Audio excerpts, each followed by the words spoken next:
मैंने तो एक ही बात देखी,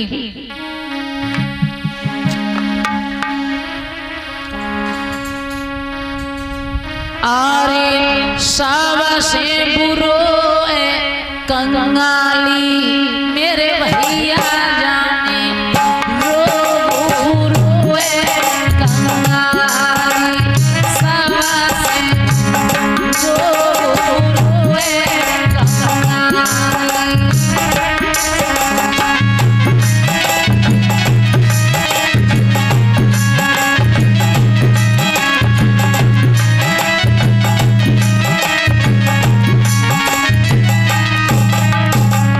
कंगाली आ जाए ना महाराज, खुद पर गरीबी आ जाए, घर में भी लोग इज्जत नहीं करते हैं।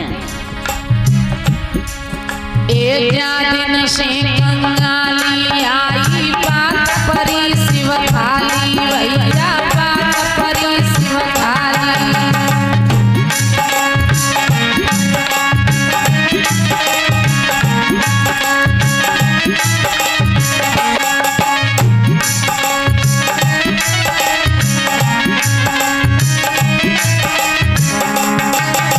गौर करना महाराज, हे दिन से कंगाली आई बात परी शिव थाली, भैया बात परी शिव थाली।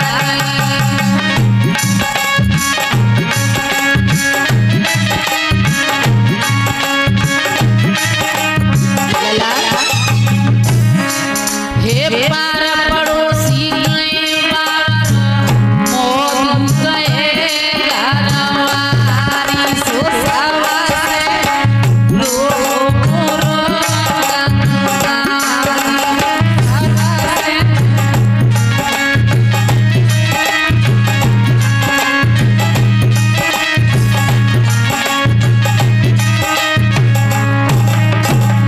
आप पर पैसा हो ना तो भैया मेरा ससुराल में जीजा हमारे, और पैसा ना हो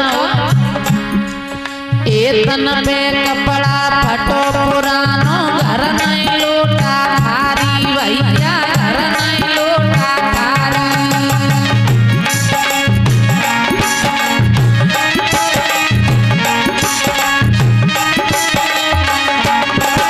एतन पे कपड़ा फटो पुरानो घर नहीं लोटा थारी, भैया घर नहीं लोटा थारी।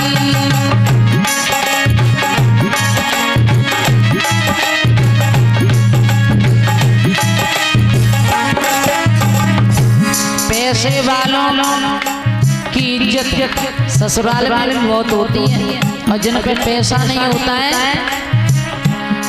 सोई साजन समधी मुखते न बोले नो तान दे ससुरारी सो भैया रो रोए कंगाली सो भैया।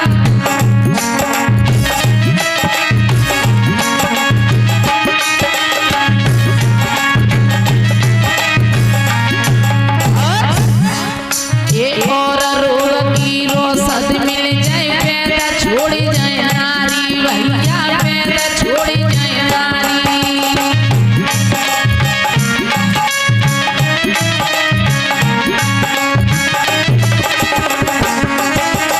और रोग की दवाई है पैदा छोड़ जाए नारी, भैया पैदा छोड़ जाए नारी।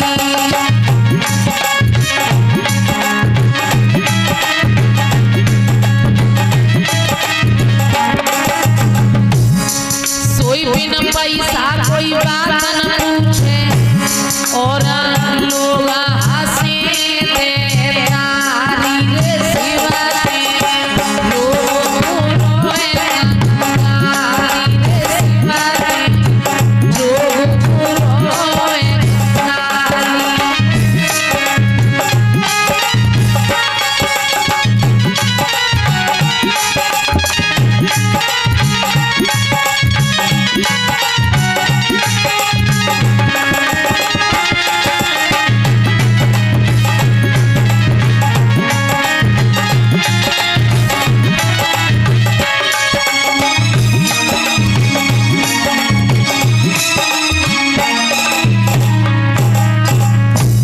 छोटकी बिगड़ जाती है भक्तों तो कोई अपना नहीं होता। भाई पांचों पति बड़े बलवान थे, लेकिन जब समय अपनी सी पर उतरता है तो महाराज जज को भी वकील करने पड़ते हैं। भाई पांचों पति बैठे हैं, द्रौपदी रो रही है, महाराज इस सभा में कोई मेरी लाज बचा ले। द्रौपदी समझ गई इस सभा में मेरी कोई आधी बात कहने वाला नहीं है। आंखों को बंद किया, एक बात बोली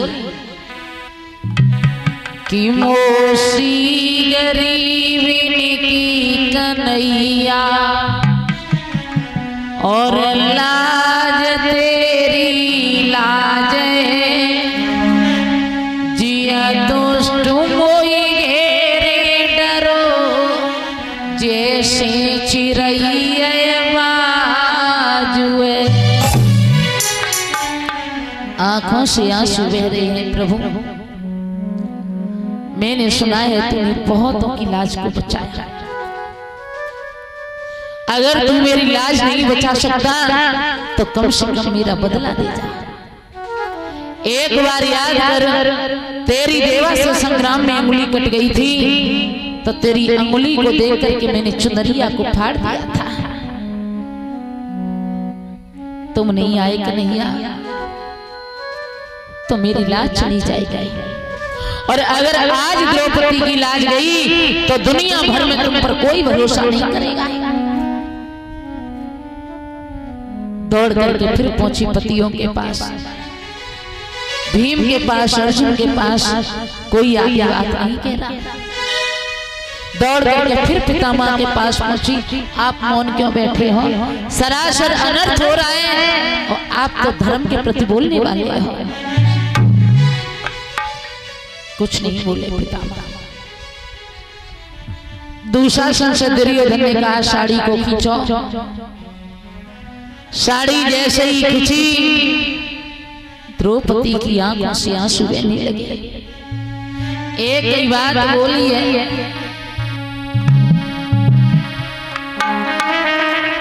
आर्यव का मन मानी करवा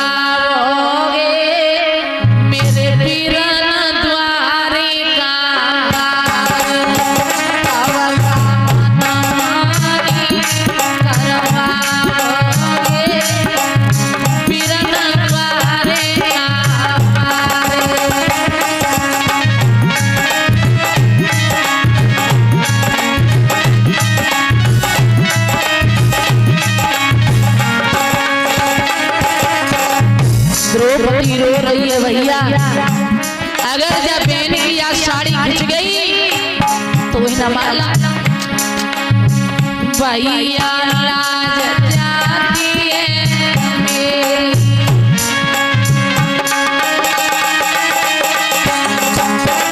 भैया लाज जाती है मेरी।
दूसरा संग साड़ी खींचने लगा।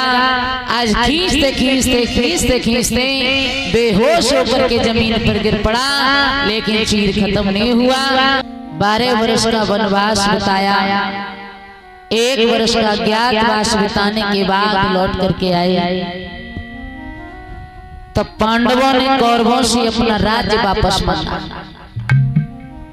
कौरवों ने साफ इनकार कर दिया कि हम राज्य वापस नहीं देंगे। कन्हैया गए थे कौरवों के पास के शायद लड़ाई झगड़ा होने से बचे तो बची जाए। जब कन्हैया गए थे, दुर्योधन को समझाया था कि तुम राज्य नहीं दे रहे हो तो तुम ऐसा करो, आधा ही राज्य दे दो। बोले आधा भी नहीं दूंगा। कहने लगे तो ऐसा करो, आधा राज्य नहीं दे रहे हो तो 5 गांव दे दो।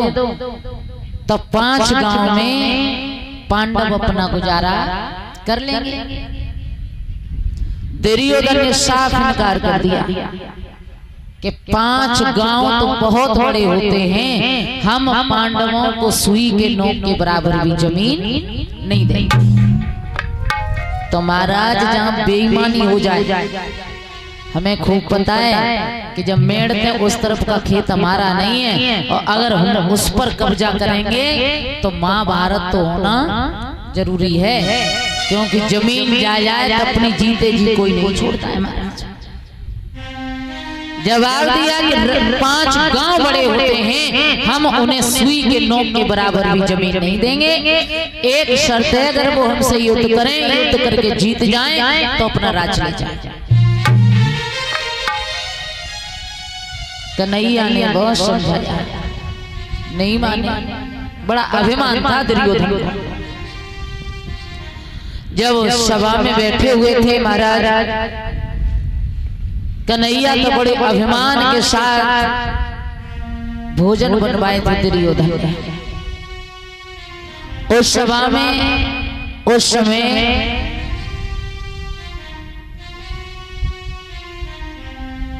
विदुर जी और बैठे हुए थे। कन्हैया ने कहा कि आज हम आपके यहाँ भोजन नहीं करेंगे, आज तो हम विदुर जी के यहाँ भोजन करेंगे। तो परीक्षित महाराज जी उस दिन विदुर जी के यहाँ पर खाने को आटा दाल कुछ नहीं था। अब विदुर जी चुपचाप उठ गए, विदुरानी के पास पहुंचे, कहने लगे विदुरानी तुम रोज कहती थी किसी दिन भगवान आएंगे, आज कन्हैया घर पे आ रहे हैं, आज खाने को तो कुछ भी नहीं है। तब तक कन्हैया पीछे से आगे कहने लगे अरे विदुरानी बड़ी जोर से भूख लगी है, कुछ हो तो दे दो। तो केले रखे हुए थे महाराज, विदुरानी भाव में इतनी भिगोर हैं कि उन केलों के छिलकों को तो कन्हैया को देती जा रही हैं और केलों को फेंकती जा रही है।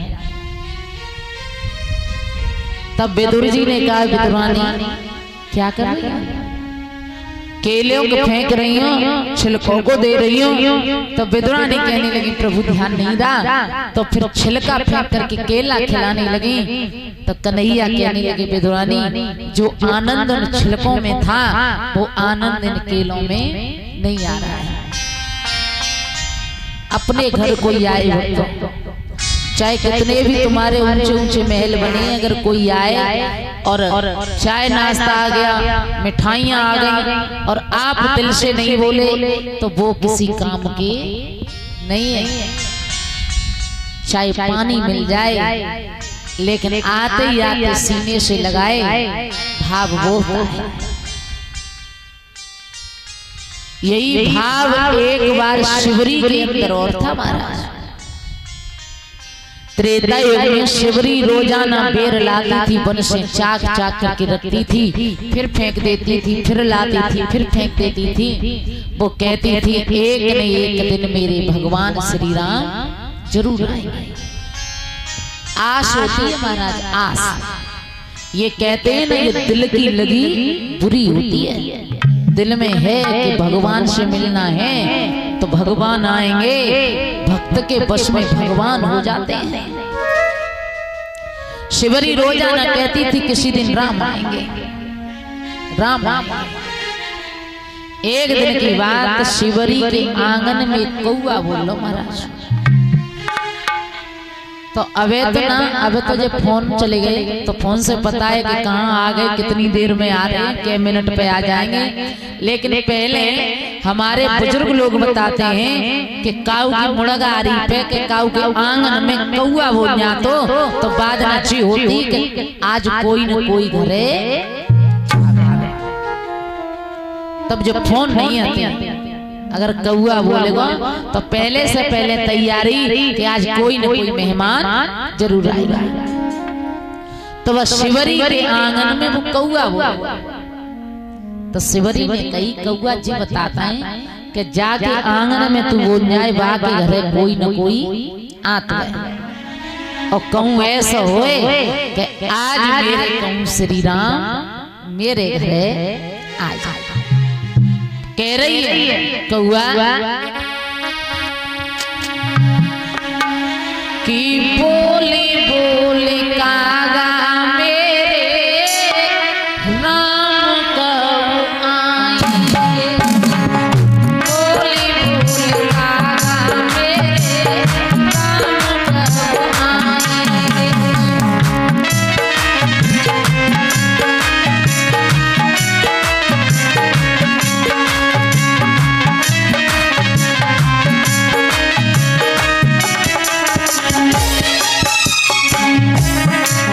कौआ से बतरा रही है शिवरी, कौआ मेरे प्रभु कब आए बताना।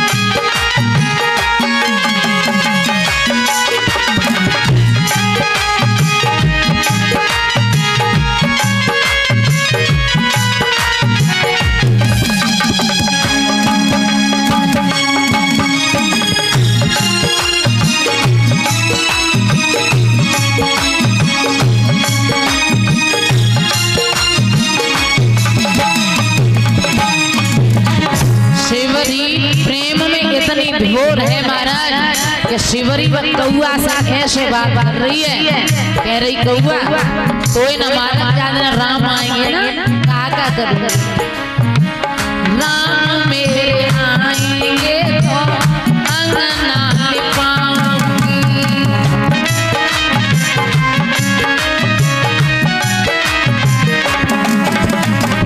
राम मेरे आएंगे तो अंगना लिपाऊंगी।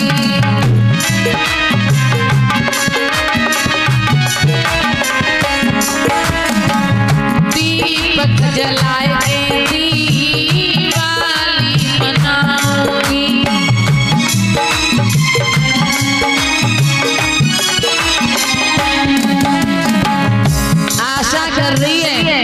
लगाए बैठी है कौन सा दिन होगा।